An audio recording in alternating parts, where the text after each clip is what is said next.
I'm playing the Indian Santoor. Uh, this instrument has about 31 different notes that we can play. Typically the way that we tune the instrument is that we tune it so that it has all the notes of the rag that we're going to play. What is a rag? A rag is selection of notes, but it's not just a selection of notes. We of course are limited to the notes of that rag, those selected notes, but also there are certain rules in Indian classical music, Hindustani classical music, and those notes, there are certain ways that those notes can be played. Certain notes might have a rule that says that you can only play the third note after touching the fourth note, or you can only play a certain note on the ascent when you're going up through the scale, or you may only touch certain notes on the way down. And so those are the rules, or some of the rules that make up the theory behind each rag. So typically we tune the instrument so that it is tuned to the notes of the rag that we are playing. The rag that I have tuned my instrument right now is Rag Vachaspati. And so this is a rag that was borrowed into Hindustani music from Carnatic music. I'll just quickly play up and down the scale so that you can get a sense for what the notes are on this particular rag.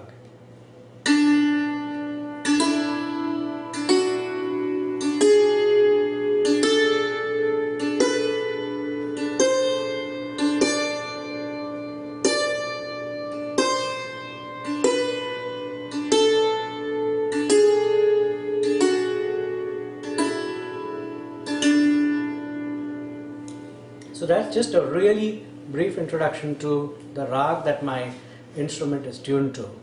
But taking a step further back to introduce the instrument to you, the Santoor has about 31 different notes, and each note is actually,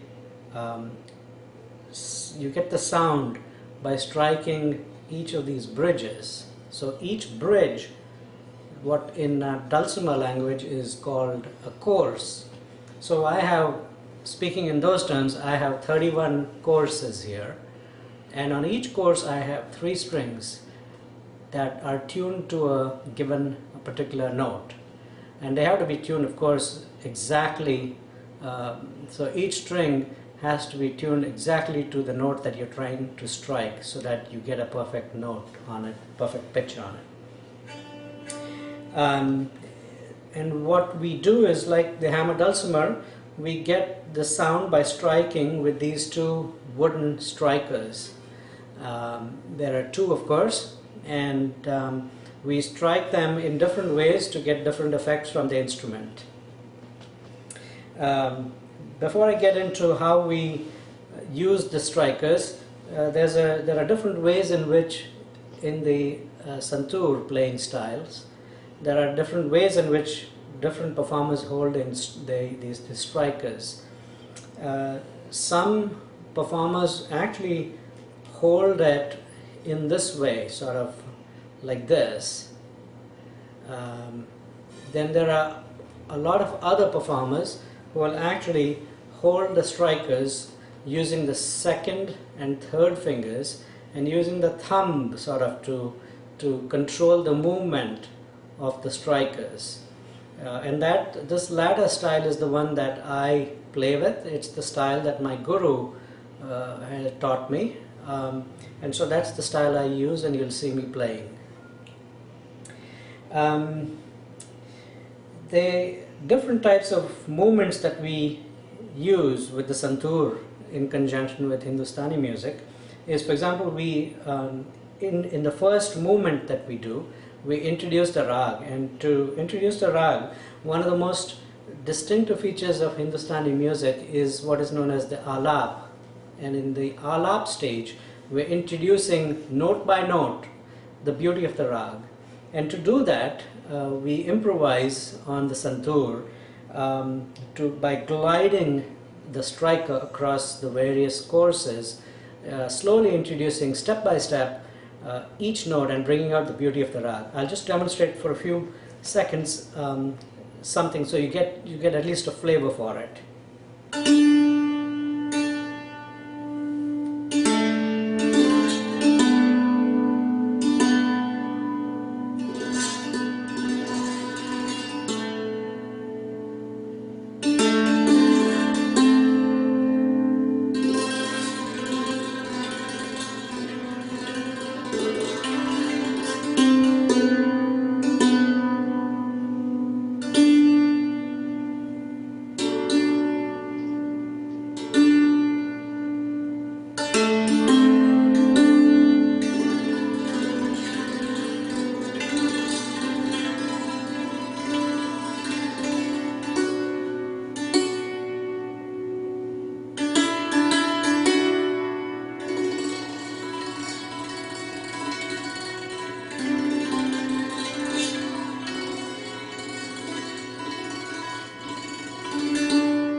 So that's a very short part of the alap, and you could see that what I was doing was moving between notes by gliding the striker across the various courses, and slowly, step by step, note by note, introducing the rag.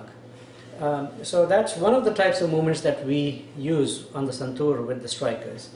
The second stage after the alap is completed, we will introduce rhythm into what we're playing, and we use the left hand and the right hand strikers to produce produce sound, but also keeping rhythm as we play.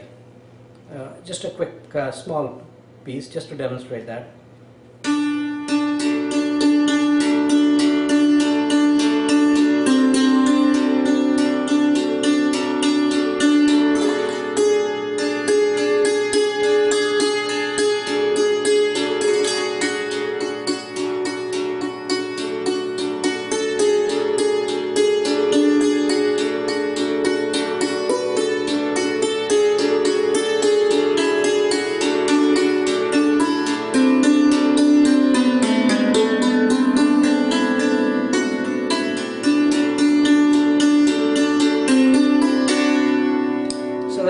The left hand, you'll notice, was helping keep the beat.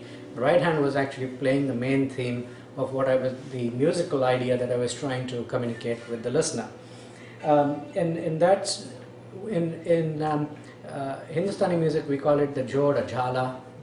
That's the stage of the presentation of the rag. A couple of other things that we do is we also use the strikers and produce a movement known as the dhira dhira. The dhira dhira is where we use the left hand, right hand to actually play the same note, and it's used at typically towards the towards the end of the raga, and it's typically one of the faster paces that we use. The tempo is actually pretty fast at that stage. But just to demonstrate, I'm not going to go up at the full speed. I'll try and demonstrate the movement that we do for the dhira dhira.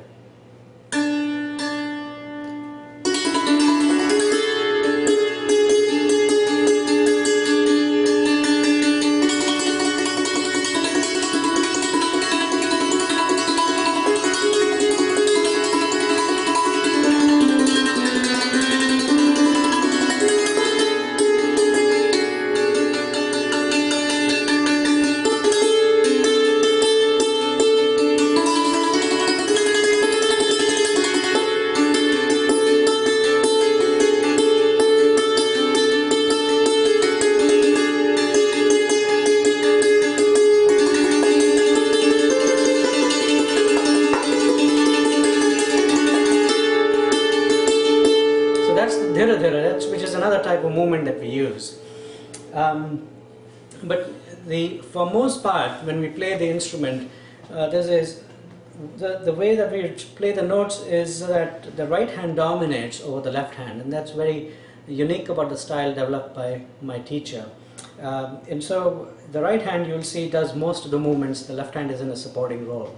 For example, when I was playing the jhala as well, the left hand was keeping the beat, right hand was actually playing all the notes, the primary notes of the musical idea that the artist is trying to convey. And for all the other pieces, the movements that take place too, you'll notice a similar thing. The only exception where the right hand and left hand are played one-to-one almost is in the dhira dhira mode, which is this one.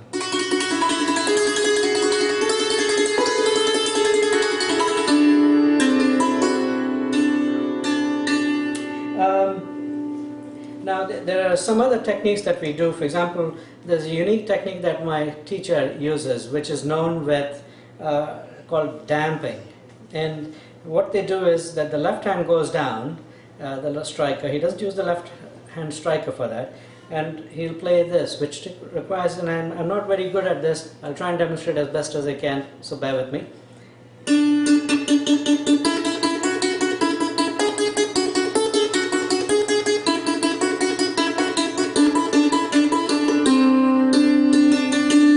Damping effect. So your left hand is actually damping the sound produced, and the right hand striker is the only one that's striking the strings. And I guess the last technique that I have seen with this is where the left hand is used to actually just pluck the strings, just sort of pluck the strings, pretty much like you would do with a plectrum, but you're using the fingernails to do it. And the right hand is actually providing, filling in the notes there. So let me try and demonstrate. Again, this is not something that I use too often, but I'll do whatever I can to actually demonstrate.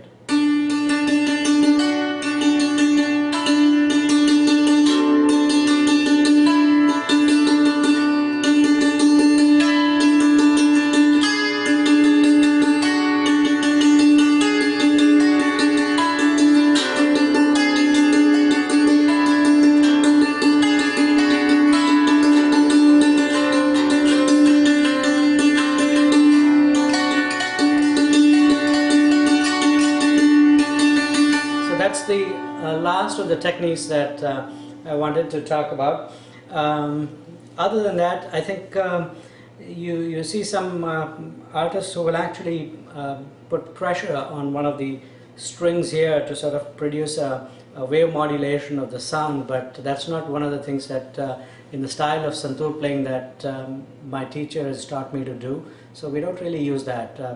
I think the styles that I have covered, or the techniques that I've covered, are probably the most important ones that we use when we play the santoor.